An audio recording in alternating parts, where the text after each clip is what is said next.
What's up, game replays / YouTube? This is Lollybo, and you're watching yet another one of my shoutcasts. Today we have me and my buddy Tychocelchuuu, actually playing two other members on the game replays community. We are playing Panzerfaust 556 and his buddy Kempf, and so that makes 3 staff members from GR and 1. I don't know if Panzerfaust is a staff member. I haven't seen him around, so I don't think he's a staff member. But here we have a game replays community game. Just as a warning, I haven't played this game in quite a while. It's been almost 2 months since I've played this game, so it might not be that great in this game. Just as a warning. The reason is because Tychocelchuuu's computer, Tychocelchuuu is my buddy, we normally play together. His computer kept crashing in Men of War. We didn't know what caused that crash, and it's been forever. And randomly, we went to the Digital Mindsoft forums, and someone else had the exact same problem. And it's really bizarre. The problem's caused by having anti-aliasing, like not just having it on full or anything, just having anti-aliasing on period, and it crashes in the menu. It's not even in game, so it's like double the weirdness. So weird that I don't even want to think about it. As you see on the left, there's a Puma, and direct hit in the front from medium range, but didn't do anything. The Puma's actually really nice for the Wehrmacht because it's very good guns, fast, it's small, and its front armor is actually pretty decent. So he took out my tank, and now I'm in a world of shit because I don't have any anti-tank except for infantry, but they're not that great against vehicles like Pumas because you throw an AT grenade and they're running, so it usually misses them. So now I'm deciding what vehicle I want to build to take out his Puma. He's, as you can see, he's backing up and going forward again. That's a great strategy if you don't really know what the opponent has, because if they throw an AT grenade, it usually doesn't hit a moving target, especially a fast one like a Puma. And because it just adds a level of unpredictability, I don't know where he's going to be. I'm going to have trouble leading his shots when he's moving.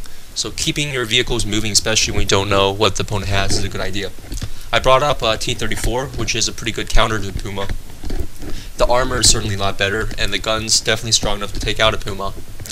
But like I said, the opponent's really good at moving his stuff around, so now I don't know where his Puma is. I'm backing up my T-34, being careful like he is. As I'm backing up, I'm paying attention to where my T-34 is facing. Never ever have the rear or the sides facing where you think the opponents are. So when I turned around to move, I made sure he was way out of the line of sight of the enemy, so they can't tell that I'm turning my sides. I just did something stupid there. As I said, I'm rusty. I ran over a tree. That's never a good idea if you want to be stealthy, because the opponent can see that you ran over a tree on the map, and he'll know that you have a tank or some sort of vehicle there, because infantry can't run over trees. If they could, they'd be like Supermen. I want infantry who can run over trees on my team. They'd win everything. But I'm fighting over the left. Looks like he's getting control of it. I don't really have much on the left right now, so I bought a squad of submachine guys to go over there. That church is kind of annoying. It acts as cover for him. Theoretically, I could put guys out of the window so they can shoot out and kill people, but all they have to do is chuck a grenade in there, and I'm SOL. So that church is annoying me. I don't want that church there. And I'm making an interesting tactical choice here. I'm making my T-34 face the front while turning his turret on the left, because I don't want to face my sides or the rear on the right, which I'm doing now, which isn't the best idea. But I'm taking a risk here because I want to take out that Puma.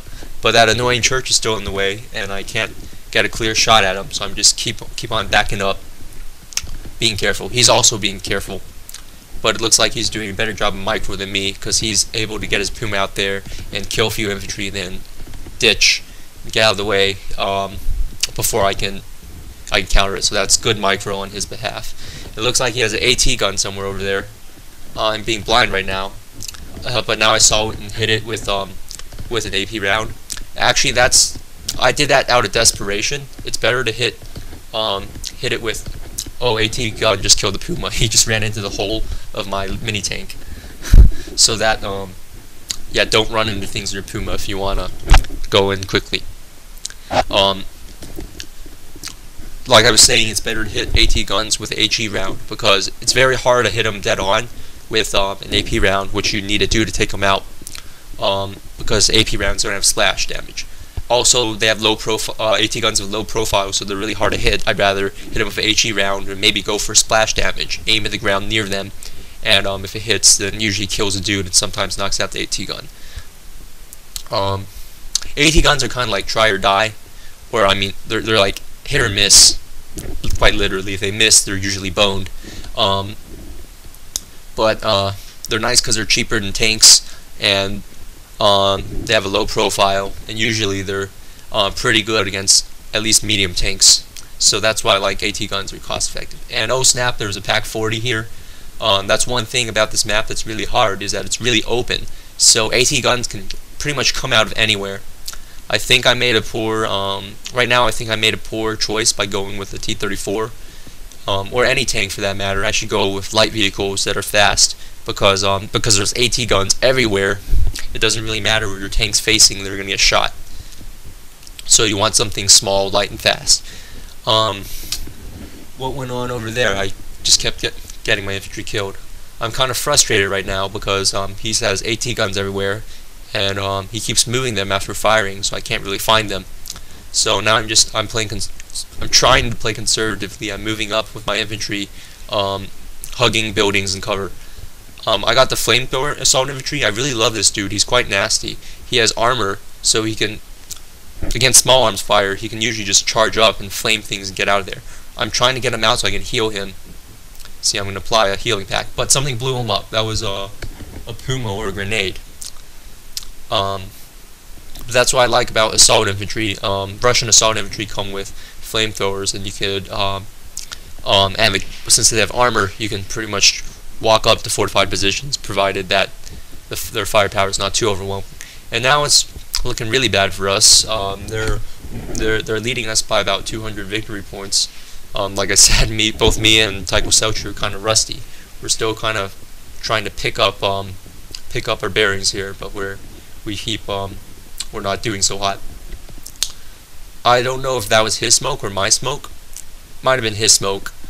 Smoke's a great way to mask your entry. There are a lot of neat tricks you can do with smoke. You can throw smoke to assault a point.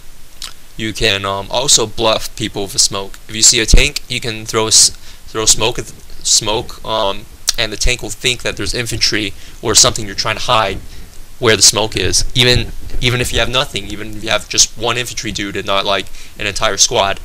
So the tank will reface that area, and you can hit it from the side of with an AT gun or a tank you've hid somewhere else. So smoke's really nice for bluffing and faking your opponent out.